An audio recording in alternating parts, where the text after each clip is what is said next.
ఎన్నికల కోసం ఎవరి ఎత్తులు వాళ్ళు వేస్తున్నారు. కొన్ని వర్గాలకు సంబంధించి ఏ రకంగా ఆకట్టుకోవాలి, ఏ రకంగా ఎన్నికల్లో విజయం సాధించాలన్నది ప్రధాన ధ్యేయంగా ముందుకు సాగుతుంటే, పాత ఎత్తులన్నీ ఈ ఎన్నికలకి పక్కన పెట్టి కొత్త ఎత్తులతో సరికొత్త వ్యూహాలతో ఎన్నికలకు రచన చేస్తున్నారు. ఇందులో భాగంగా వైఎస్ఆర్సీపీ ఇప్పటికే తనదైన ఆలోచనలతో, తనదైన కొత్త వ్యూహాలతో రచనలు రచిస్తూనే జనాల్లో పూర్తి స్థాయిలో మమేకమై ఏ రకంగా ఓట్ బ్యాంక్ సాధించుకోవాలి. జగన్మోహన్ రెడ్డి గారు 151 సీట్లు, 151 సీట్లలో కనీసం 100 సీట్లన్నా, ఒక 50 సీట్లు వ్యతిరేకం మీద పోయినా 100 సీట్లన్నా కొట్టాలన్నది ఆయన టార్గెట్. ఈ నేపథ్యంలో పొత్తు పార్టీల్లో ఉన్న జనసేన, తెలుగుదేశం పార్టీ కూడా ఈసారి 100 ఫిగర్ దాటాలి, అంటే సెంచరీ దాటాలి, అది వాళ్ళ టార్గెట్. మరొక వైపు ఒకవేళ గతంలో లాగా వారు వన్ సైడ్ అయితే 140-150 స్థానాలు కూడా గెలిచే అవకాశం ఉంటుంది.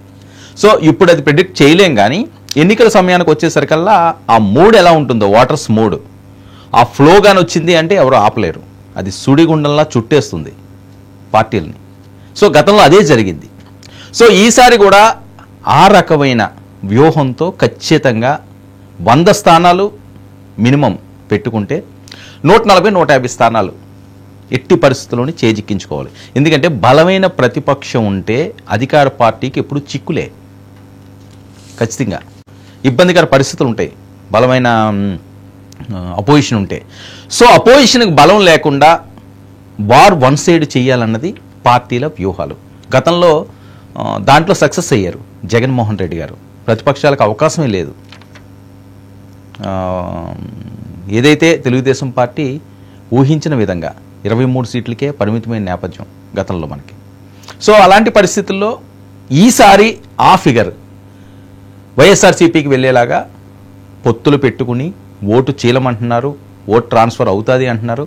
ఒక్క ఓటును కూడా, నెగిటివ్ ఓటునేవి కూడా వదలకుండా దాన్ని ఒడిసి పట్టి ఎన్నికల్లో విజయం సాధించాలి, ఇది ధ్యేయం. ఇందులో భాగంగా పవన్ కళ్యాణ్ గారు అవనియండి, లేకపోతే చంద్రబాబు నాయుడు గారు అవనియండి, సరికొత్త వ్యూహాలతో వాళ్ళు ఆలోచనలు వాళ్ళకు ఉన్నాయి. సుదీర్ఘ రాజకీయ జీవితం చంద్రబాబు నాయుడు గారికి. అయితే ఆ ఎత్తులు ఈసారి వర్కౌట్ అవుతాయా, ఏ పార్టీ చిత్తు అవుతుంది, ఇది ఇప్పుడు ప్రధానంగా ఆంధ్రప్రదేశ్ రాజకీయాల్లో రగులుతున్న చర్చ. సో ఈ పరిస్థితుల్లో 2 దఫాలుగా చంద్రబాబు నాయుడు గారు, పవన్ కళ్యాణ్ గారు భేటీ అవ్వడం జరిగింది. మొదటిది తాడేపల్లిగూడెం అయితే, నిన్న బీసీ సభ. సో దానికి తమ నాయకులను అవనియండి, బలమైన సామాజిక వర్గాలను అవనియండి, వాళ్ళందరినీ పొత్తు పార్టీల వైపు తిప్పుకుండే విధంగా వ్యూహం రచిస్తున్న పరిస్థితి. ఇలాంటి పరిస్థితుల్లో మళ్ళీ చంద్రబాబు నాయుడు గారు, పవన్ కళ్యాణ్ గారు భేటీ, ఇది చాలా కీలకం. ఈరోజు నిన్న కలిసిన తర్వాత ఈరోజు అసలు పవన్ కళ్యాణ్ గారు ఢిల్లీ వెళ్తారు. ఢిల్లీ నుంచి ఆయనకు పిలుపు వచ్చింది, ఇప్పుడు వరకు ఉన్న బ్రేకింగ్స్. దానికి ముందు చంద్రబాబు నాయుడు గారిని ఈయనకి వెళ్ళడం అన్నది చాలా కీలకమైన పరిణామం. ఎందుకంటే పొత్తు పార్టీల్లో ముందు వరుసలో ఉన్న వాళ్ళు తెలుగుదేశం పార్టీ, అత్యధిక ఓట్ బ్యాంకు ఉన్న పార్టీ, గతంలో అధికారం పలుమార్లు చేపట్టిన పార్టీ, బలంగా ప్రతిపక్షం అనేయండి, అధికార పక్షం అనేవి చాలా స్ట్రాంగ్గా గ్రౌండ్లో ఉన్న పార్టీ తెలుగుదేశం పార్టీ. సో అలాంటి పరిస్థితుల్లో ఫస్ట్ ప్రయారిటీ అన్నది తెలుగుదేశం పార్టీకి ఇవ్వాల్సిన అవసరం ఉంటుంది. ఆ నేపథ్యంలోనే పవన్ కళ్యాణ్ గారు కూడా ఈసారి తగ్గారు, 22 సీట్లకి ఆయన పరిమితం అవడం జరిగింది. సో ఇలాంటి పరిస్థితుల్లో ఢిల్లీ పెద్దల వ్యూహం ఏంటి? మోదీ గారు వచ్చారు, 2 రోజులు తెలంగాణలో ఉన్నారు, ఏపీ ప్రస్తావన ఆయన తీసుకురాలేదు. అయితే ఇక్కడి నుంచి అయితే ఒక లిస్ట్ వెళ్ళింది, ఒక్కొక్క నియోజకవర్గానికి 3 చొప్పున వాళ్ళు కూర్పు చేసి ఢిల్లీ పెద్దలకు పంపించారు. అందులో ఒక అభ్యర్థిని సెలెక్ట్ చేయాలి. నియోజకవర్గం, అసెంబ్లీ నియోజకవర్గం అనండి, లోక్సభ నియోజకవర్గానికి, అంటే వాళ్ళ వ్యూహం వాళ్ళు రచించుకుంటున్నారు, వాళ్ళ ఆలోచనలతో వాళ్ళు ముందుకు సాగుతున్నారు. కానీ వీళ్ళతో వస్తారా లేదా అన్నది ఇక్కడ చాలా కీలకమైన అంశం. అది ఇప్పటికీ కూడా దానికి తెరపడలేదు. అసలు వస్తారో తెలియదు, రారో తెలియదు. కానీ బీజేపీ రావాలని దృఢంగా పొత్తు పార్టీలు కోరుకోవడం అన్నది ఇందులో చాలా కీలకమైన అంశం. ఎందుకు పదే పదే చంద్రబాబు నాయుడు గారు అవనియండి, పవన్ కళ్యాణ్ గారు అవనియండి తగ్గి మాట్లాడుతున్నారు? బీజేపీని పన్నెత్తు మాట అనకుండా వీళ్ళు ఉండే పరిస్థితి. ఎందుకంటే బీజేపీ అండదండలు లేకపోతే ఈసారి ఎన్నికలు చేయడం చాలా కష్టం. ఇది వాళ్ళు ఊహించే వ్యూహం. ఖచ్చితంగా రేపు ఎలక్షన్లో వాళ్ళ అండదండలు ఉండాలి. అక్కడ బిగ్ బ్రదర్ వాచ్ చేస్తే జగన్మోహన్ రెడ్డి గారు తగ్గుతారు. బిగ్ బ్రదర్ మీన్స్ మోదీ గారు ఆయన దృష్టి పొత్తు పార్టీల మీద కనికరం చూపిస్తే, ఆయన కృపాకటాక్షం ఈ పొత్తు పార్టీల మీద ఉంటే, వాళ్ళు ఇందులో కలిస్తే జగన్మోహన్ రెడ్డి గారు తగ్గుతారు. సో అంత దూకుడుగా ఆయన వెళ్ళరు. దాన్ని అడ్వాంటేజ్ తీసుకోవాలి, గెలాలి. అంటే ప్రతి అంశాన్ని కూడా క్షుణ్ణంగా పరిశీలించి అవసరమైతే ఎన్నికల్లో పూర్తి స్థాయిలో తగ్గి ఒగ్గి గెలాలి. ఇది ప్రధానంగా పవన్ కళ్యాణ్ గారు, చంద్రబాబు నాయుడు గారు ఆలోచిస్తున్న అంశాలు. ఈ పరిస్థితుల్లో చంద్రబాబు నాయుడు గారితో పవన్ కళ్యాణ్ భేటీ అవ్వడం అన్నది చాలా కీలకమైన పరిణామం. భేటీలో భాగంగా మనకు వస్తున్న అప్డేట్స్, వాళ్ళు ప్రస్తావించిన అప్డేట్స్, ఒకవేళ బీజేపీ వస్తే ఏ స్థానాల్లో ఇవ్వాలి. ఎందుకంటే పవన్ కళ్యాణ్ గారు ఇప్పటికీ కూడా వాళ్ళు 94 సీట్లు సింగిల్ టేక్లో వాళ్ళని అనౌన్స్ చేసిన, పవన్ కళ్యాణ్ గారు 5 సీట్లని అనౌన్స్ చేయడం జరిగింది. ఎందుకంటే ఒకవేళ బీజేపీ పవన్ కళ్యాణ్ గారి దగ్గర లిస్ట్ ఉంది, వాళ్ళు ఏ ప్రాంతాల్లో అభ్యర్థులు నిలబెట్టాలన్నది ఈయనకు ఒక క్లారిటీ ఉంది. మిగతా 19 మంది ఎవరన్నది 25 సీట్లకు సంబంధించి. సో ఆ 19 మంది లిస్టు పవన్ కళ్యాణ్ గారు అనౌన్స్ చేయాలి అంటే, ఒకవేళ అందులో ఏవైనా ఆ నియోజకవర్గాల్లో ఏవైనా బీజేపీ గారిని అడిగితే ఇవ్వడానికి కూడా సిద్ధం అన్నది. అలాగే ఈయన కూడా చంద్రబాబు నాయుడు గారు కూడా ఇవ్వడానికి సిద్ధంగానే ఉన్నారు, వాళ్ళు ఎక్కడ అడిగితే అక్కడ. కానీ అవి ఎన్ని సీట్లు వాళ్ళు ఇచ్చే అవకాశం ఉంటుంది, ఇవన్నీ కూడా చాలా కీలకంగా మారుతున్న అంశాలు. ఇలాంటి పరిస్థితుల్లో పవన్ కళ్యాణ్ గారికి ఢిల్లీ నుంచి పిలుపు రావడంతో ఈయన ఢిల్లీకి వెళ్లే ముందు ఈయన చంద్రబాబు నాయుడు గారితో భేటీ అవ్వాల్సిన అవసరం ఉంది. ఎందుకంటే పొట్టు పార్టీలో ఉన్నారు కాబట్టి కొన్ని అంశాలు ప్రస్తావించాలి. ఏ రకంగా ముందుకు సాగాలి, అక్కడికి వెళితే మోదీ గారితో మాట్లాడితే ఏ రకంగా మాట్లాడాల్సిన అవసరం ఉంది, లేకపోతే అమిత్ షా గారితో కలిస్తే ఆయనతోటి ఏ రకమైన అంశాలు చర్చించాల్సిన అవసరం ఉంది, ఇలాంటివన్నీ కూడా ముందుగా చర్చించుకుని ఒక వ్యూహం ప్రకారంగా వెళ్ళి సక్సెస్ఫుల్గా ఆయన టూర్ని చేసుకుని రావాలి. ఈసారి ఖచ్చితంగా వెళితే వాళ్ళని కలుపుకుని వాళ్ళకి కొన్ని స్థానాలు ఇచ్చి అవి అనౌన్స్ చేసుకుని రావాల్సిన అవసరం ఉంది. ఈ పరిస్థితుల్లో వీళ్ళిద్దరి మధ్యన గ్యాప్ రాకూడదు, అది వీళ్ళు ఆలోచించేది. వీళ్ళిద్దరి మధ్యన గ్యాప్ వచ్చిందంటే మళ్ళీ కొత్త ఇబ్బందులు వచ్చే అవకాశం అయితే ఉంటుంది. సో ఇలాంటి పరిస్థితుల్లో ఈయన ఎవరినెవరిని ప్రకటించాలన్నది అదొక అంశం అయితే, ఏ రకంగా ముందుకు సాగాలి అన్నది మరొక అంశం. సో వీటిలన్నింటినీ కూడా క్రోడీకరించుకుని పవన్ కళ్యాణ్ గారు ఢిల్లీ వెళ్తారు. పవన్ కళ్యాణ్ గారే కాదు, చంద్రబాబు నాయుడు గారు కూడా అక్కడి నుంచి గ్రీన్ సిగ్నల్ వస్తే ఇద్దరూ వెళ్ళి అస్థినలోనే ఎవరెవరికి ఏ స్థానాలు ఇస్తామో అన్నది ఒక క్లారిటీ ఇచ్చి అనౌన్స్ చేసే అవకాశం ఉంటుంది బీజేపీ పెద్దలు సమక్షంలోని. సో అప్పుడు పెద్దగా దాని మీద వ్యతిరేకించే పరిస్థితి ఉండదు. బీజేపీ పెద్దలు కూడా ఇన్వాల్వ్ అయ్యి వీళ్ళతో కలిసి వచ్చి వాళ్ళే ఒక లిస్ట్ అనౌన్స్ చేస్తే అసమ్మతులు ఏమన్నా సరే అవన్నీ కూడా టీ కప్లో తుఫాన్ లాగా పోయే ప్రమాదం ఉంటుంది. సో ఆ నేపథ్యంలో ఖచ్చితంగా ఆ రకంగానే అనౌన్స్ చేయాలి అని ఆలోచిస్తున్నారు. అందుకనే ఈరోజు చంద్రబాబు నాయుడు గారితో పవన్ కళ్యాణ్ గారు భేటీ అవ్వడం జరిగింది. సో ఈ భేటీలో కీలక అంశాలు ఏ రకంగా ముందుకు సాగాలి అన్నది ఇక క్లారిటీ వచ్చేస్తుంది. 1-2 రోజుల్లో ఖచ్చితంగా క్లారిటీ వస్తుంది ఢిల్లీ నుంచి వచ్చిన వెంటనే. ఎందుకంటే ఎన్నికల్లోకి వెళ్ళాలి, నియోజకవర్గాలు అభ్యర్థులు ఖరారు చేసుకోవాలి, వాళ్ళ నియోజకవర్గంలో సుడిగాలి పర్యటనలు చేయాలి, ప్రజలను మెప్పించగలగాలి, ఓట్ బ్యాంక్ రప్పించుకోగలగాలి, ఇంకా చాలా అంశాలు ఉన్నాయి. ఇది మొదటి అడుగు మాత్రమే. అభ్యర్థులు ఖరారు చేసిన వెంటనే విజయం రాదు కదా. సో వీళ్ళు వెళ్ళి గ్రౌండ్లో ఉండాలి. మరొక అంశం ఏంటంటే ఈ ఎన్నికల్లో చాలా కీలకమైన అంశం, ఆ నియోజకవర్గంలో ఉన్న ఇన్ఛార్జీలకే అక్కడ స్థానం ఇవ్వలేని పరిస్థితి అన్ని పార్టీలకు కూడా. అది జగన్మోహన్ రెడ్డి గారికి కూడా వర్తిస్తుంది. ఎందుకంటే జగన్మోహన్ రెడ్డి గారు కూడా చాలా ఫేసులు మార్చారు, సంబంధం లేని ప్లేసులు. ఇక్కడ ఉన్న వాళ్ళని హైదరాబాద్లో ఉన్న వాళ్ళని తీసుకెళ్లి వరంగల్లో పెట్టినట్టు, లేకపోతే ఎగ్జాంపుల్ వరంగల్లో పెట్టినట్టు కరీంనగర్, లేకపోతే విశాఖపట్నం వాళ్ళని తీసుకెళ్లి రాజమండ్రిలో పెట్టడమో, లేకపోతే రాజమండ్రి వాళ్ళని తీసుకెళ్లి విజయవాడలో పెట్టడమో, విజయవాడ వాళ్ళని తీసుకెళ్లి తిరుపతిలో పెట్టడమో. సో ఇలాంటి చేర్పులు మార్పులు ఉన్నాయి. సరే, ఒక కొత్త ముఖాన్ని ఇంట్రడ్యూస్ చేస్తున్నారు ఈ ఎన్నికల్లో ఆ ప్రాంతానికి. రాజకీయ పరంగా సీనియర్లు అయ్యి ఉండొచ్చు కాకాళ్ళు, కానీ ఆ నియోజకవర్గానికి అవి న్యూ ఫేసెస్. సో ఆ ఫేస్ని ప్రజల్లోకి తీసుకెళ్ళగలగాలి, నమ్మించగలగాలి, ఓట్లు రప్పించుకోగలగాలి, సామాజిక వర్గ పరంగా స్ట్రాంగ్గా ఉండగలగాలి, ఆర్థిక పరంగా అతి బలంగా ఉండగలగాలి, దేనికైనా సిద్ధమై ఉండగలగాలి. అధికార ప్రతిపక్షాల మధ్య అంటే ఇది ఒక యుద్ధమే. ఎందుకంటే వీళ్ళు పదే పదే మాట్లాడేది ఎన్నికలు అంటలేదు. వీళ్ళు మేము సిద్ధం అని ఆడాలంటే వీళ్ళు యుద్ధం అని ప్రకటించడానికి ఏంటంటే జగన్మోహన్ రెడ్డి గారితో ఎన్నికలకి వీళ్ళు సిద్ధం కాదు, యుద్ధానికి సిద్ధపడి ఎన్నికలకు వెళ్తున్నారు. ఇవి మాట్లాడుతున్న అంశాలు. పొత్తు పార్టీలు పదే పదే ఈసారి నీతో మనం యుద్ధం, సమర శంఖం పూరిస్తాము, తాడో పేడో తేల్చుకుంటాము అంటే డూ ఆర్ డై సిచ్యువేషను ఈరోజు అటు వైఎస్ఆర్సీపీకి కానీ తెలుగుదేశం జనసేన పార్టీకి కానీ ఉంది అనడంలో ఎటువంటి సందేహం కూడా లేదు. ఎందుకంటే రెండోసారి జగన్మోహన్ రెడ్డి గారు అధికారం చేపడితే తెలుగుదేశం పార్టీ కానీ జనసేన కానీ మనుగడ చాలా కష్టం. ఆయన మరింత అగ్రెసివ్గా వెళ్తారు, ఆయన అనుకున్నది అనుకున్నట్లుగా సాధించుకుంటూ వెళ్తారు. ఎందుకంటే ఎన్నికలకు ముందే ఆయన దూకుడు చూసాం మనం, చంద్రబాబు నాయుడు గారిని అరెస్ట్ చేయించడం.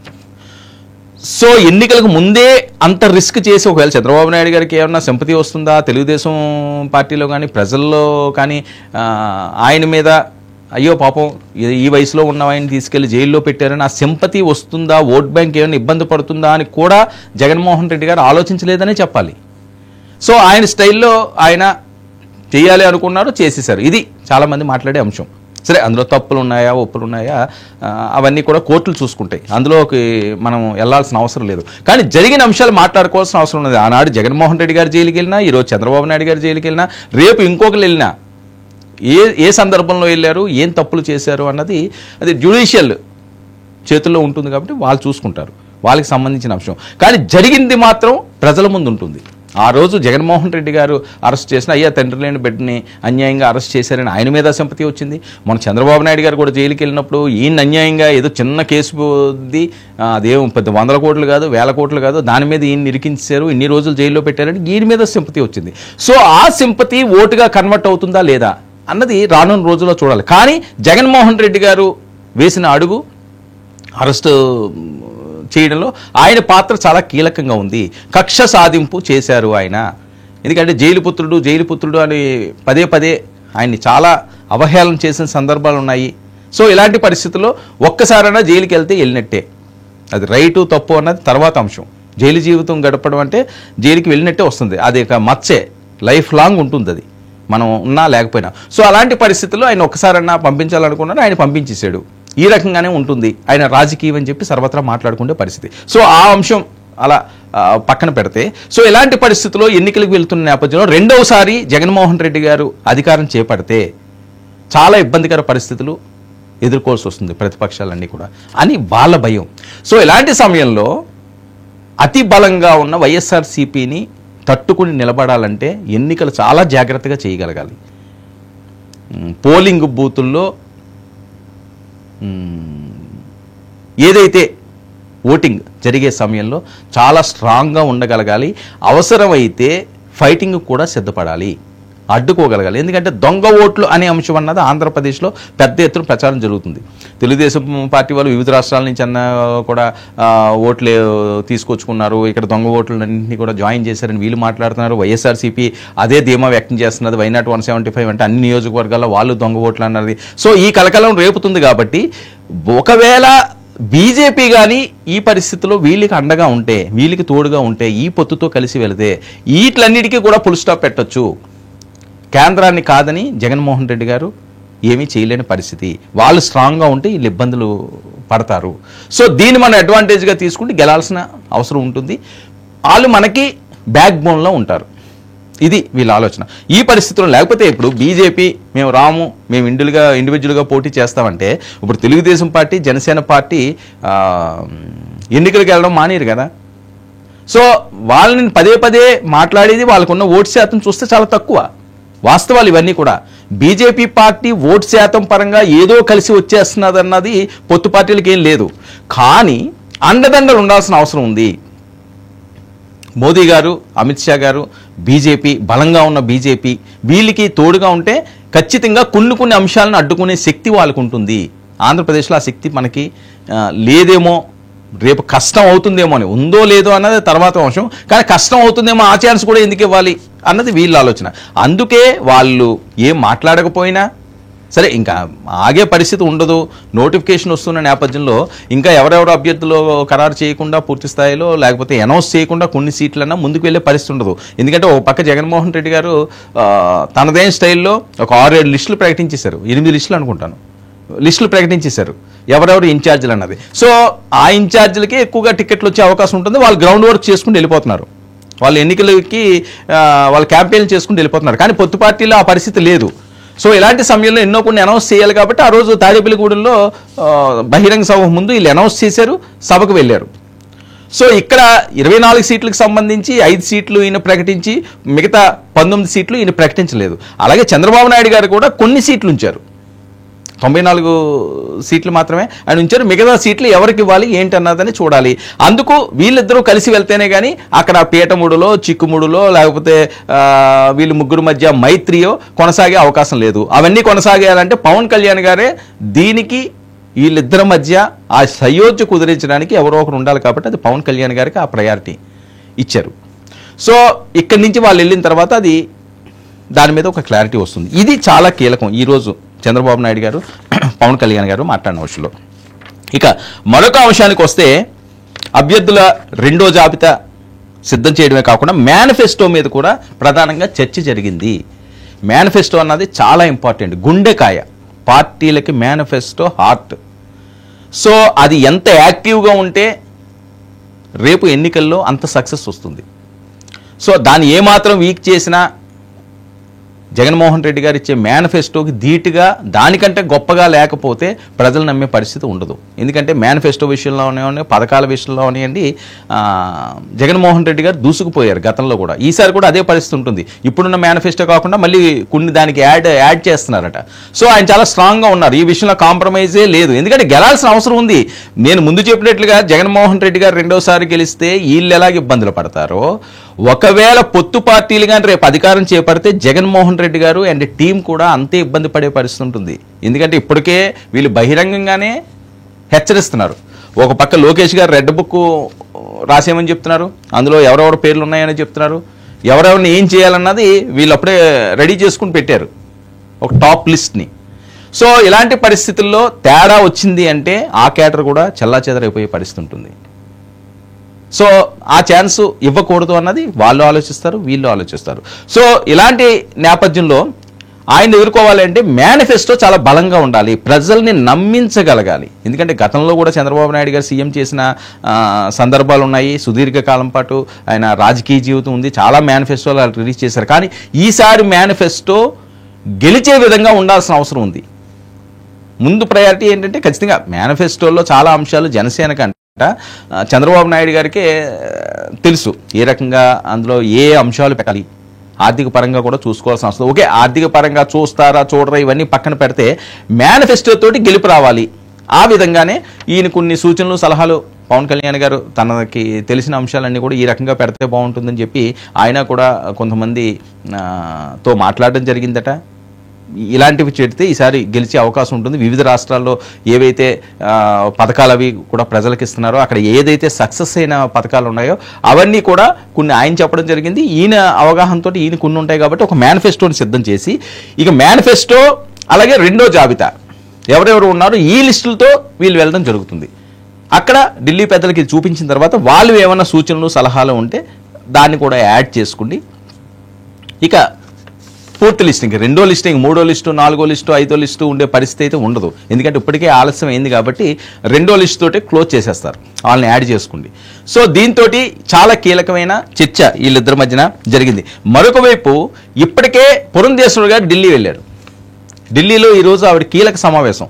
సో ఈయన మాట్లాడిన తర్వాత వీళ్ళు అక్కడికి వెళ్ళిన తర్వాత రాష్ట్ర అధ్యక్షుడు పురంధేశ్వరి గారు కూడా అక్కడే ఉంటారు కాబట్టి ముగ్గురు కూర్చుని వాళ్ళ దగ్గర లిస్టులు ఏం కావాలో లేదా ఏ అభ్యర్థులు అన్నది పురంధేశ్వరి గారు కూడా అక్కడ తీసుకెళ్ళడం జరిగిందట. సో వీళ్ళు ముగ్గురు కూర్చుని ఫైనల్ చేసుకుని ఇంక ఎన్నికల సమరానికి శంకారామం పోరుతారు, అభ్యర్థుల్ని సిద్ధం చేస్తారు. అయితే ఈ పొత్తుల అంశం అన్నది ఎవరికి ఎన్ని సీట్లు వస్తాయనేది ఇంకా సస్పెన్స్ కొనసాగుతూనే ఉన్నది. గ్రౌండ్ లెవెల్లో ఎవరికి వాళ్ళు అనౌన్సులు చేసుకుంటా ప్రచారాలు అయితే చేశారు. కానీ ఇవి లిస్ట్ ఒకసారి వచ్చిన తర్వాత ఎవరైతే ఆశావాహులు ఉన్నారో వాళ్ళకి ఒకవేళ టికెట్లు రాకపోతే వాళ్ళ అసమ్మతి స్వరాలు వినిపించే అవకాశం అయితే అన్ని పార్టీల్లోనూ ఖచ్చితంగా ఉంటుంది. ఇదేమి దానికి అతీతం ఏం కాదు. పొత్తు పార్టీలు వీళ్ళకి కూడా ఉండే అవకాశం ఉంటుంది కాబట్టి వాళ్ళని బుజ్జగించడానికి కాస్త టైం పట్టే అవకాశం కూడా ఖచ్చితంగా ఉంటుంది. సో వీళ్ళందరినీ బుజ్జగింపులు ఇవన్నీ అయ్యేసరికల్లా వారం రోజులు అవుతుంది. ఈ లోపు నోటిఫికేషన్ వస్తుంది. నోటిఫికేషన్ వచ్చిన తర్వాత ఇంక ఎన్నికలకి ఎవరికి వాళ్ళు వెళ్ళారు కాబట్టి ఎవరి స్కెడ్యూల్ వాళ్ళు. మళ్ళీ లోకేష్ గారు ఇప్పుడు శంకారం మళ్ళీ పెడితే ఏదో అనంతపురం ఆ జిల్లాలో చేస్తున్నట్టున్నారు, రాయలసీమలో. ఓ పక్క రాకదలరాతో ఆయన క్లోజ్ చేస్తే ఈయన స్టార్ట్ చేస్తున్నారు. మరొక పక్క భువనేశ్వరి గారు కూడా ఆవిడ కూడా కొన్ని ప్రచారాలు ఆవిడే చేస్తున్నది. ఎవరైతే మొన్న చనిపోయారో చంద్రబాబు నాయుడు గారు వాళ్ళందరికీ తెలిసి వాళ్ళు మాట్లాడడం వివిధ నియోజకవర్గాల్లో ఆవిడ వంతు కృషి ఆవిడ చేస్తున్నది. కానీ పవన్ కళ్యాణ్ గారి స్కెడ్యూల్ ఖరారు అవ్వాల్సి ఉన్నది. పవన్ కళ్యాణ్ గారి స్కెడ్యూల్ ఖరారు అంటే అక్కడ బీజేపీ గ్రీన్ సిగ్నల్ ఇచ్చి వీళ్ళతో వచ్చి ఓకే అంటే ఆయన ఇప్పుడు పీస్ఫుల్గా లేరు. చాలామంది వాళ్ళ మనుషులు మాట్లాడేది ఏంటంటే ఆయన ఒక టెన్షన్ వాతావరణంలో ఉన్నారు, ఏం జరుగుతుంది అన్నది. ఎందుకంటే సభల్లో చాలా అగ్రెసివ్గా వెళ్తున్నారు, అంతు తేలుస్తామంటున్నారు, ఈసారి నిన్ను ఖచ్చితంగా మడత పెట్టి కూర్చోపెడతాం అంటున్నారు. సో ఇలాంటి ప్రసంగాలు చేసి ఇంత ఆవేశపూరితంగా ఇంత ఆగ్రహంగా ఎట్టి పరిస్థితుల్లోని గెలాలి అని చెప్పి ప్రజలను ఒక ఉత్తేజపరుచుకుని వెళ్ళే పవన్ కళ్యాణ్ గారు ఇప్పుడున్న పరిస్థితుల్లో ఒకవేళ జరగరాందిగా జరిగితే పార్టీ భవితవ్యం ఏంటి అన్నది కూడా ఆయన ఆలోచన. అంటే ఒక టెన్షన్ ఖచ్చితంగా ఉంటుంది. టెన్షన్ రాజకీయాల్లో ఆయనకు అపారమైన అనుభవం లేదు. ఒక సినిమాల్లో అంటారా ఎగిరి కొట్టేస్తారు ఏమన్నానని, అడ్డు లేదు దాంట్లో. సో ఆయన మొదటి నుంచి కూడా ట్రైన్ అప్ అయింది అది. సో అందులో చాలా ఈజీగా ఉంటుంది. కానీ ఇక్కడ వాస్తవాల్లోకి రావాల్సి ఉంటుంది. ఇది యాక్టింగ్ కాదు, నిజ జీవితంలోకి రావాలి, ప్రజలను మెప్పించగలగాలి, వాళ్ళని నిజం అనుకోగలగాలి. ఇలాంటి అంశాలన్నీ ఉంటాయి. ఈ లోపు జరిగే అంశాలు ఏంటంటే మొదటి నుంచి జెండా పట్టుకున్న వాళ్ళకి టికెట్లు ఇవ్వలేకపోతున్నారన్న ఆవేదన కూడా ఆయన ఖచ్చితంగా ఉంటుంది. ఎందుకంటే చాలా అరెస్టులు అయ్యారు, ఇబ్బందులు పట్టారు, ఎన్నో కష్టాలు అనుభవించారు. ఈరోజు టికెట్లు అనే అంశం వచ్చేసరికల్లా వాళ్ళ సొంత మనుషులు అనుకున్న వాళ్ళకి కూడా పవన్ కళ్యాణ్ గారు టికెట్లు ఇవ్వలేని సిచ్యువేషన్ ఇది. ఎందుకంటే గెలిచే తీరాలే అనే ఆలోచనతో ఆయన ముందుకు వెళ్తున్నారు కాబట్టి ఇప్పుడు టికెట్లు ఇస్తే అదేమన్నా నెగిటివ్ అయిందంటే మళ్ళీ మొదటికి వస్తుంది. సో అది దానికి ఆయన ప్రిపేర్ అయ్యి లేరు, అది నేను చేయలేను అంటున్నారు. సో ఇలాంటి టైంలో చాలా జాగ్రత్తగా ఉండాల్సిన అవసరం ఉంది. సో ఈ పరిస్థితుల్లో ఆయన ఆ టెన్షన్లో ఉండడం అన్నది సహజం. సో ఇదంతా అయిన తర్వాత, ఇదంతా అయిపోయి ఒక కొలిక్కి వచ్చిన తర్వాత ఓకే ఇంకా క్లియర్, ఇది మనం ఇక్కడ ఉన్నాము, ఇది చేస్తామంటే అప్పుడు వాళ్ళ అభ్యర్థులు ఎవరైతే ఉన్నారో వాళ్ళని గెలిపించుకోవడానికి ఈయన ప్రజాక్షేత్రంలో సభలు నిర్వహిస్తారు. సో దానికి సమయం ఉంది. అందుకనే వారాహిని టచ్ చేయట్లేదు. తాడేపల్లిగూడెంలో సభ తర్వాత నేను బీసీల సభ ఈరోజు చంద్రబాబు నాయుడు గారితో భేటీ అవ్వడం, ఢిల్లీ వెళ్ళి వచ్చిన తర్వాత పూర్తి స్థాయిలో ఈయన కూడా ప్రజాక్షేత్రంలో ఉంటారు. ఎందుకంటే గెలిపించుకోవాలి, టికెట్లు రప్పించుకోవడం, టికెట్లు ఇవ్వడం ఇదంతా ఒక వంతు అయితే గెలిపించుకోవడం అన్నది చాలా ముఖ్యం. ఎన్ని సీట్లు వాళ్ళు పోటీ చేస్తున్నారు అన్ని సీట్లు కూడా గెలిపించుకుంటే ఖచ్చితంగా ఆయనకి తృతీయ పార్టీగా ఒక గుర్తింపు వస్తుంది ఆంధ్రప్రదేశ్లో. సో అది గెలిచారు అంటే 29కి ఆయన ఆల్టర్నేటివ్ అవుతారు అని చెప్పి వాళ్ళ శ్రేణులు భావించే పరిస్థితి. అందుకనే ఈసారికి నేను తగ్గుతున్నాను, మీరు తగ్గండి అని ఆయన మాట్లాడే పరిస్థితి. సో ఈ అంశం ఇలా నడుస్తుంటే నిన్న బీసీలతోటి సభ పెట్టి పెద్ద ఎత్తున బీసీ గ్యాదరింగ్ చేసి వాళ్ళకి మేము ఉన్నామన్న భరోసా ఇచ్చారు. అయితే కాపు సామాజిక వర్గానికి సంబంధించి బీసీలు ఖచ్చితంగా వాళ్ళు అటు వైఎస్ఆర్సీపీకి ఉంటారు, జనసేన వైపు ఉన్న వాళ్ళు ఉంటారు అభిమానులు, అలాగే తెలుగుదేశం పార్టీ వాళ్ళకి ఉంటారు. ఎందుకంటే ఓట్లు ఖచ్చితంగా చీల్తాయి. గంపగుత్తుగా బీసీలందరూ కూడా ఒకే పార్టీకి వేస్తారు, గంపగుత్తుగా ఎస్సీ ఎస్టీలందరూ కూడా ఒకే పార్టీకి వేస్తారు, గంపగుత్తుగా కాపు వేస్తారు, లేకపోతే గంపగుత్తుగా క్షత్రియులు వేస్తారు, లేకపోతే వేరే సామాజిక వర్గం ఓసీలు వేస్తారు. ఇవన్నీ కూడా రాజకీయాల్లో జరగవు. ఎవరికి ఉండి ప్రయారిటీ వాళ్ళకు ఉంటుంది, ఎవరికి ఉన్న అభిమానాలు వాళ్ళకు ఉంటాయి. ఒకరు చిరంజీవి ఫ్యాన్ అయితే ఇంకొకరు నాగార్జున గారి ఫ్యాన్ అవుతారు, ఇంకో బాలకృష్ణ ఫ్యాన్ అవుతారు, ఇంకోటి వెంకటేష్ ఫ్యాన్ అవుతారు. ఎవరు ఇష్టం వాళ్ళది. అదేంటి చిరంజీవి గారికి ఎందుకు ఇన్ని కోట్ల మంది ఫ్యాన్స్ అవ్వకూడదు, మిగతా వాళ్ళకి ఎందుకు అంటే ఒక ఆలోచన ఒక రకంగా ఉంటుంది. ఒక కంటికి ఒకరు నచ్చుతారు, ఒక కంటికి ఒక రాజకీయ నాయకుడు నచ్చుతాడు. సో ఈ సందర్భంలో ఏ సామాజిక వర్గం కూడా గంపగుత్తుగా ఒకరికి వేసిన చరిత్ర అన్నది గతంలో లేదు, ఇటుపైన రాదు. సో ఎవరు ఆశలు ఆలివి. ఎక్కువగా ఓట్ బ్యాంక్ ఉంటే వాళ్ళందరినీ కూడా మమేకం చేసుకుని ఆ ఓట్ బ్యాంక్ తీసుకుని అధికారం చేపట్టాలని ఎవరి వ్యూహాలు వాళ్ళు రచిస్తుంటారో ఆ నేపథ్యంలో జరుగుతున్న పరిస్థితి. సో బీసీలు వాళ్ళు సభ పెడితే ముద్రగడ పద్మనాభ అనే అంశం ఇక్కడ చాలా కీలకం. ఎందుకంటే కాపు సామాజిక వర్గంలో గతంలో ఉద్యమాల అంశం ఏనండి, వేరే అంశం ఏనండి, ముద్రగడ పిలిపిస్తే పెద్ద ఎత్తున తరలి వచ్చిన సంఘటనలు ఉన్నాయి. తుని రైలు ఘటన అవనియండి, లేకపోతే వేరేది అవనియండి, ఆయనకు మంచి ప్రయారిటీ ఉంది. కాపు సామాజిక వర్గంలో ముద్రగడకి ఒక మార్క్ ఉంది, తనదైన మార్క్. ఓకే, ఆ తర్వాత రాజకీయ పరంగా ఆయన అంత యాక్టివ్గా లేకపోవచ్చు, ఇంటికే పరిమితం అవ్వచ్చు, కాపు కోసం, కాపు సంక్షేమం కోసం ఆయన చేసిన ఉద్యమాలు అవనియండి, లేకపోతే కాపులకు రిజర్వేషన్లు అవనియండి, ఇలాంటి చాలా అన్నీ కూడా ఆయన అందులో యాక్టివ్గా ఉన్న పరిస్థితి. సో తర్వాత జరిగిన రాజకీయ పరిణామాల్లో తెలుగుదేశానికి ఆయనకి చాలా గ్యాప్ వచ్చింది. చంద్రబాబు నాయుడు గారి హయాంలో ఆయన ఏదో ఇబ్బందులు పెట్టడమనో, లేకపోతే వాళ్ళ ఇంటికి వెళ్ళి నానా హంగామా చేయడం, ఇంట్లో ఆడవాళ్ళని కూడా చూడకుండా ఆయన ఇబ్బందులు పెట్టారన్నది ఆ కక్ష అయితే ముద్రగడ గారిలో ఉండిపోయింది. అయినప్పటికీ కూడా మొన్న ఎన్నికల్లో ఖచ్చితంగా ఈయన ఏదో వైఎస్ఆర్సీపీకి వెళ్ళిపోతారని చెప్పి ముందు వినిపించిన వాయిస్. సో ఆ తర్వాత కొంతమంది జనసేన నాయకులు ముద్రగడ గారి ఇంటికి వెళ్ళడం, ఆయనతోటి సయోధ్య చేయడం, ఆయన పాజిటివ్గా ఉండడం, కాపు సామాజిక వర్గం ఓకే పవన్ కళ్యాణ్ గారికి నేను మద్దతు ఇస్తాను అని చెప్పి, ఎటువంటి అన్కండిషనల్గా నేను మద్దతు ఇస్తాను అని చెప్పి ఆయన చెప్పినట్టుగా అప్పుడు వచ్చిన ప్రచారం. సరే, ఆయన వస్తారు అంటే ఆ సామాజిక వర్గానికి పెద్ద నాయకుడు కాబట్టి, గతంలో కూడా మంత్రి చేసిన అనుభవం ఉంటుంది కాబట్టి, రాజకీయ బ్యాక్గ్రౌండ్ ఉన్న వ్యక్తి కాబట్టి, సో ఆయనకి టికెట్ ఇవ్వడం అన్నది తప్పేమీ కాదు, ఇచ్చే అర్హత కలిగిన వ్యక్తి కూడా ముద్రగడ పద్మనాభం గారు. సో ఆ నేపథ్యంలోనే జనసేనకి ఆయన వస్తున్నారు, ఇదిగో వస్తున్నారు, అదిగో వస్తున్నారు, పవన్ కళ్యాణ్ గారిని ఆయన వెళ్ళి కలుస్తున్నారు. కానీ ఎందుకు ఎక్కడ గ్యాప్ వచ్చిందో, ఎక్కడ ఇబ్బంది అయ్యిందో మరి చంద్రబాబు నాయుడు గారు ఒప్పుకోలేదని అంటారు. ఎందుకంటే చంద్రబాబు నాయుడు గారి గురించి ఈయన కొన్ని లేఖల్లో చాలా స్ట్రాంగ్గా మాట్లాడిన సందర్భాలు ఉన్నాయి అప్పుడు. సో అవన్నీ కూడా ఆయన గుర్తుపెట్టుకున్నాడు. ఈయనైతే ఎలా గుర్తుపెట్టుకున్నారో చంద్రబాబు నాయుడు గారు అప్పుడు జరిగిన ఘటనలు ఆయన కూడా ఆ రకంగానే గుర్తుపెట్టుకున్నారు. లోకేష్ గారు కూడా దీని మీద అపోజ్ చేశారు. సరే ఎందుకులే మొదట్లోనే ఇవన్నీ ఇబ్బందులు అని చెప్పి పవన్ కళ్యాణ్ గారు కలలేదన్నది ఒక వర్గం మాట్లాడే పరిస్థితి.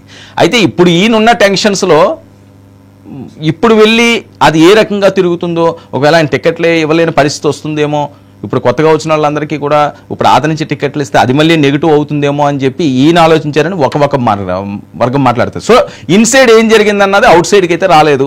ఎవరు ఊహల వాళ్ళవి, ఎవరు మాటల వాళ్ళవి, వాక్ స్వాతంత్ర హక్కు ఉన్నది కాబట్టి ఎవరు నచ్చినట్టు వాళ్ళు మాట్లాడతారు. సరే, ఇప్పుడు బ్రేకింగ్ ఏంటంటే మరి ఈయన ఏం చేస్తారు? మొన్న లెటర్ రాశారు పవన్ కళ్యాణ్ గారికి, మీరు వస్తానన్నారండి, మీరు రాలేదండి, అంటే మీరు తీసుకున్న ఆ 24 సీట్లకి అవసరం లేదేమో నా అవసరం అని చెప్పి ఆయన స్ట్రాంగ్గానే గట్టిగానే ఆయనకి పిన్ చేసిన పరిస్థితి. సో ఈ పరిస్థితుల్లో ఏ రకంగా ఆయన రాజకీయ వ్యూహం ఉంటుంది, ఆయన రాజకీయంగా వెళ్తారన్నది వాళ్ళ ఫాలోవర్స్ చాలామంది ఆసక్తిగా ఎదురు చూస్తున్న అంశం. దానికి ఫుల్ స్టాప్ పడనుంది.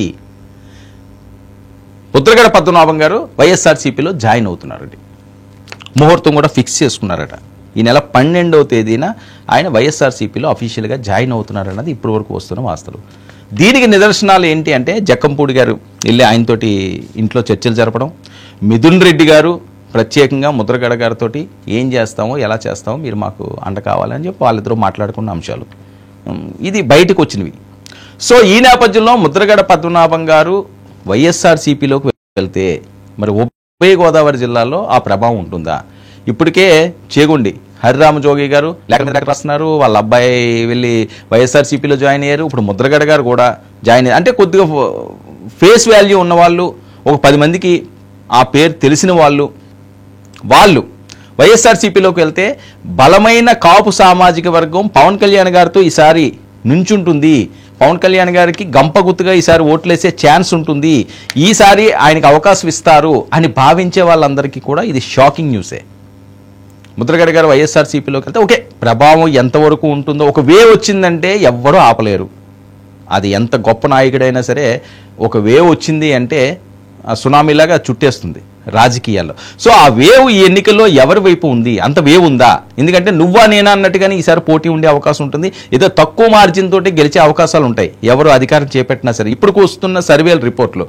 సో అది కాదని వన్ సైడే అయిపోయి గెలిచే పరిస్థితి అయితే లేదు. సో ఈ నేపథ్యంలో మరి ముద్రగడ గారికి మిథున్ రెడ్డి గారు లాంటి కీ రోల్ పోషించే వైఎస్ఆర్సీపీలో వాళ్ళు టచ్లోకి వచ్చారు అంటే ఇక ముద్రగడ గారు వెళ్ళడం అన్నది నామ మాత్రమే, వెళ్ళిపోతారు ఆయన వెళ్ళిపోతే మరి ఏ రకంగా ఉంటుంది? ఆయన బాణాలు డైరెక్ట్గా ఎక్కుపెట్టేది పవన్ కళ్యాణ్ గారి మీద, చంద్రబాబు నాయుడు గారి మీద. ఇప్పటికే వైఎస్ఆర్సీపీలన్నీ విరుసుకుపడుతున్నాయి. మరొక వైపు పవన్ కళ్యాణ్ గారు ఏ మాటలు మాట్లాడినా, ఏం చేసినా ఆ కాపు సామాజిక వర్గాన్ని నుంచి వచ్చిన వాయిస్ ఏ రకంగా ఉంటుందో రిప్లై వేరే చూడాల్సిన అవసరం లేదు. గతంలో కూడా చాలా సందర్భాల్లో పేరు నాని గారు అవనియండి, లేకపోతే అమర్నాథ్ అవనియండి, అంబటి రాంబాబు గారు అవనియండి, వాళ్ళు మాత్రమే పవన్ కళ్యాణ్ గారిని మాట్లాడతారు. ఎందుకంటే కాపు సామాజిక వర్గంలో ఆ సామాజిక వర్గాన్ని కాకుండా పవన్ కళ్యాణ్ గారిని తిట్టాలన్నా, పవన్ కళ్యాణ్ గారిని అనాలన్నా వాళ్ళకి మాత్రమే ఆ ఛాన్స్ ఉంటుంది. అది కాదని ఏ రెడ్డి సామాజిక వర్గమో, ఏ కమ్మ సామాజిక వర్గమో పవన్ కళ్యాణ్ని టార్గెట్ చేసి కానీ ఒక్క మాట అన్నా కాపంతా ఏకమవుతుంది. అందుకే రాజకీయ పరంగా చాలా జాగ్రత్తగా వాళ్ళు వేసే కొత్త ఎత్తులు ఇవన్నీ కూడా. ఏ సామాజిక వర్గాన్ని ఆ సామాజిక వర్గాన్ని తిడితే వాళ్ళు కొట్టుకు వస్తారు. ఏమంటారు, ఎవరు మాట్లాడగలరు? వేరే సామాజిక వర్గాడు రే నువ్వు నా కాపు కాదు, లేకపోతే నువ్వు ఇంకొకటి కాదురా, లేకపోతే నువ్వు నా రాజువు కాదు, నువ్వు నా రెడ్డివి కాదు, నీకు సిగ్గు లేదు, నీకు ఇంకోటి అంటారు తప్పించి అంతకు మించి శృతి మించే పరిస్థితి ఉండదు. వేరే సామాజిక వర్గం వేరే సామాజిక వర్గం తిడితే అది ఒక కలకలం రేగుతుంది, వర్గాల మధ్య కొట్లాట్లు వస్తాయి, యుద్ధ వాతావరణం నెలకొంటుంది. అందుకని ఈ రకంగా ఉంటుంది. సో వాళ్ళకి తోడు ముద్రగడ గారు కూడా ఈసారి పవన్ కళ్యాణ్ గారి మీద టార్గెట్ చేస్తే దాని ప్రభావం ఏ రకంగా ఉంటుంది? ఈయన మీద అందరూ కలిసి పవన్ కళ్యాణ్ టార్గెట్ చేసి ఇబ్బంది పెడుతున్నారని సింపతి వస్తుందా, లేకపోతే ఇవన్నీ కూడా ఆయనకి నెగిటివ్ అయ్యే అవకాశం ఉంటుందా? ఉభయ గోదావరి జిల్లాల్లో మరి ఈసారి జనసేన పవన్ కళ్యాణ్ గారి ప్రభంజనాన్ని ఎవరూ ఆపలేరు అని వైఎస్ఆర్సీపీ శ్రేణులు చాలామంది భావిస్తున్నారట. వాళ్ళకి వచ్చే రిపోర్ట్స్ని పెట్టి ఎందుకు భావిస్తున్నారు మీన్స్ ఏంటంటే ఎక్కువ ఓట్ బ్యాంక్ వీళ్ళకి ఉంటుంది, ఈసారి ఎక్కువ సీట్లు, ఓకే ఏదో వన్ సైడ్ అయిపోతుందని కాదు, ఎక్కువ సీట్లు ఈసారి గతంలో వచ్చినన్ని వైఎస్ఆర్సీపీకి ఉభయ గోదావరి జిల్లాలో వచ్చే ఛాన్స్ లేదు. దానికి పవన్ కళ్యాణ్ తెలుగుదేశం పార్టీ పొత్తు అన్నది స్ట్రాంగ్గా అక్కడ ఓట్ బ్యాంక్ని చీల్చే అవకాశం ఉంటుంది. ఆ చీల్చడమే కాకుండా ఓట్ ట్రాన్స్ఫర్ కూడా అయ్యేలా ఉంటే అక్కడ ఇబ్బందులు పడే అవకాశం ఉంటుందని. సో అలాంటి టైంలో ముద్రగడ అనే అస్త్రాన్ని జగన్మోహన్ రెడ్డి గారు ప్రయోగిస్తున్నారు గోదావరి జిల్లాల్లో. దీని ప్రభావం ఏ రకంగా ఉంటుంది? పవన్ కళ్యాణ్కి అది ఇబ్బంది అవుతుందా, ఇబ్బంది కాదా? వీటిలన్నింటినీ కూడా నెట్టుకుని పవన్ కళ్యాణ్ తను అనుకున్న టార్గెట్ని ఆయన రీచ్ అవుతాడా? పొత్తు పార్టీలు ఏ రకంగా సక్సెస్ కానున్నాయి? ఇక ఢిల్లీలో ఎలాంటి అంశాలు చర్చలోకి వస్తాయి? మరొక వైపు ఎవరు ఎన్ని సీట్లు తీసుకుంటారు? జాబితా అనేది ఫైనల్ చేసుకుని వీళ్ళందరూ కూడా కథన రంగంలోకి, రాజకీయ